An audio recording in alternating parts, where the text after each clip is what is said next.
Hello everyone, welcome to another video. Thank you so much for joining us again and welcome back to the workshop. We are carrying on with my Series 1 Land Rover. In the last episode, we painted the bulkhead and the front panel in this slightly questionable pink, apricot beige, but it's quite pink. And I quite like the reference to the SAS Pink Panther Land Rovers, so that's good. The colour seems to have gone down well. Also, my decision to switch up the plan and start at the back with the rear tub seems to have been approved by a lot of you who have more experience than me. So we're going to do exactly that. We're going to pause on the front. I was hoping to start, getting the headlights and the grille and everything fitted, but we're going to cancel that and get the rear tub out and see what we're really working with. This is, as far as I'm aware, the original rear tub to the car, and I'm very pleased to say that it is going back in place. But unfortunately, those 25 years plus sitting outside in the Cornish weather have not done it any favours at all. This is, again, a mixture of aluminium panels and steel sort of strengthening ribs and panels here and there.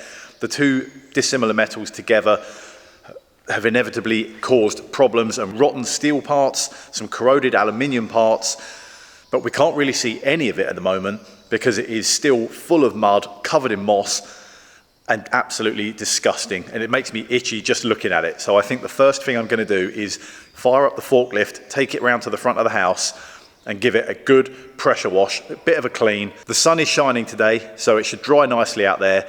At least it can be nice and clean. Then we can bring it back into the workshop and start dismantling it and see how bad things really are.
I've got the rear tub back in the workshop and precariously on the workbench to start dismantling. And from the highs of last week and getting the new can of paint and painting the new panels and everything going fantastically well and it all looking beautiful, today, unfortunately, is a low point of any restoration project. This rear tub is a lot worse than I was ever hoping. I genuinely thought it was going to be okay. I knew there was a few little bits here and there, but now I've cleaned it and had a proper look. I can kind of see already how much trouble I'm going to be in with this. I'm going to have to strip this right down. And I mean, unpicking spot welds, drilling out rivets, stripping it completely. I will try and keep as much as I possibly can, but pretty much every panel has got some kind of damage, some worse than others, none of them particularly good. It's extremely daunting. I have never spot welded aluminium before. It's clearly possible because Land Rover managed it. I've heard a technique where people put bits of steel either side of the jaws outside of the aluminium, then sandwiching the aluminium between it. I'm not sure. I need to do some homework on aluminium spot welding, but I think we are going to need to do some because we're going to have to dissect this rear tub in quite a big way. This, I guess, is all part of the fun and the highs and lows of restoring old vehicles. Really now, I just need to chip away and disconnect everything I can and start taking it apart. So at least it's on the bench, the sun's shining, I'm inside the workshop. I'll pop you on the side and yeah, let's start stripping down this rear tub because it's going to get bad.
Well, the easy part of this is unbolting all of the bits that I can actually just turn nuts and bolts or potentially cut off and undo. That's the rear lights, the reflectors, the number plate, all of these little brackets and bits on the back that I can unbolt. Now, the tricky bit begins because I need to remove all of the silver parts that are on the back of this tub are originally galvanized. They've gone rusty, the galvanizing's failed, they've been painted silver some point in their life, they're very tatty, there's no way I can leave them. And they're all riveted in place. So now I've got the tedious task of drilling out and grinding down all of the rivets so we can start a pile of bits to be galvanized.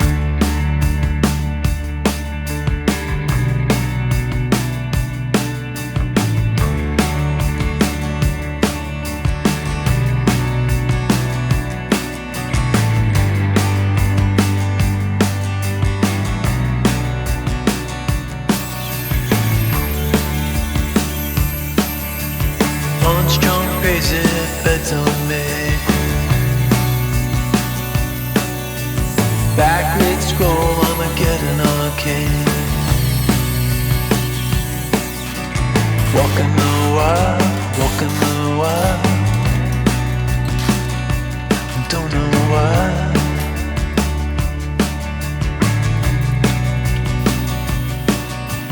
Cars play cowgirls and numberless jazz. We're feeling just fine and I'm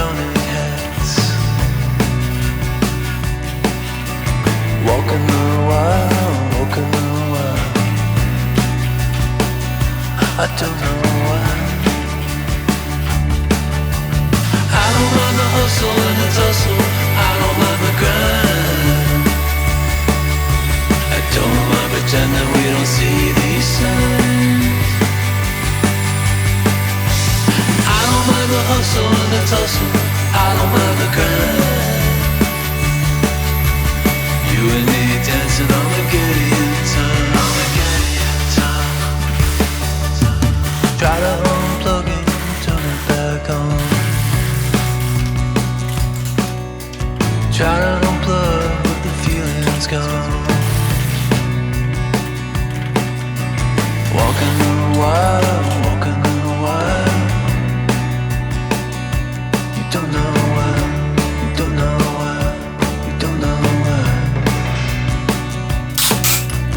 Radio plays a 6-4 string. Oh, running down memories that used to be dreams. Walking the wild, walking the wild. And I don't know why. I don't mind the hustle and the tussle, I don't mind the grind. I don't mind pretending we don't see these signs. I don't mind the hustle and the tussle, I don't mind the grind. You and me dancing on a Gideon time. And that is the entire rear end, complete and stripped down. And fantastic news is there is no major rot underneath any of the capping pieces, which is such a relief. Let's hope I can say the same for the front. And I've got the same again along the top, bits of capping, bits of trim. I've got the door latches to get off. So plenty more to do at the front. We are making good progress. Don't know why.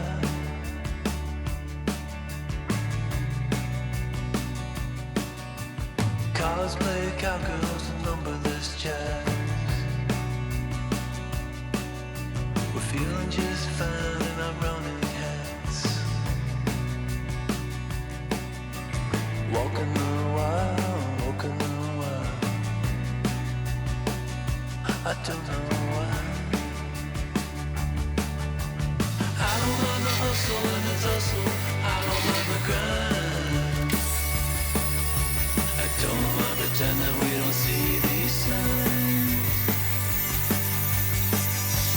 I don't mind the hustle and the tussle, I don't mind the grind. You and me dancing on the Gideon time. Try to unplug it, turn it back on.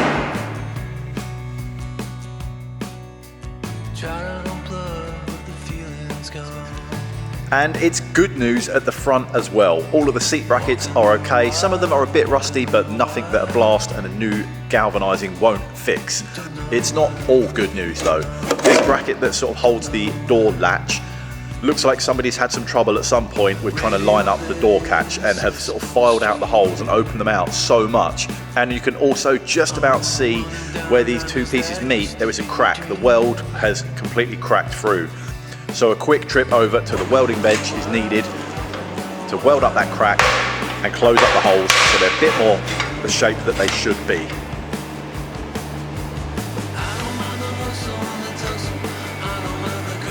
It's obviously important to inspect and straighten up and do any of this sort of work now before sending this all off for galvanizing, because once it's galvanized, there's no more welding. That is it.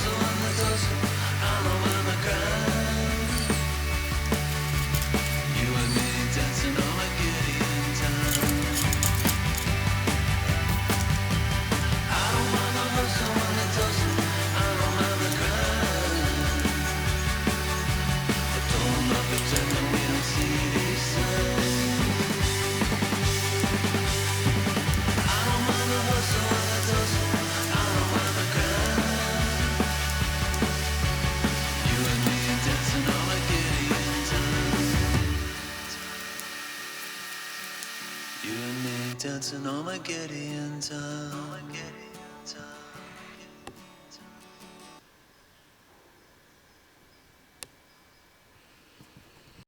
This has all gone incredibly well. I could not be happier. It's been a lot of work and very time consuming. The weekend is running away from me very quickly, but I'm in a good place. I've got the parts to be galvanized on the floor in a pile.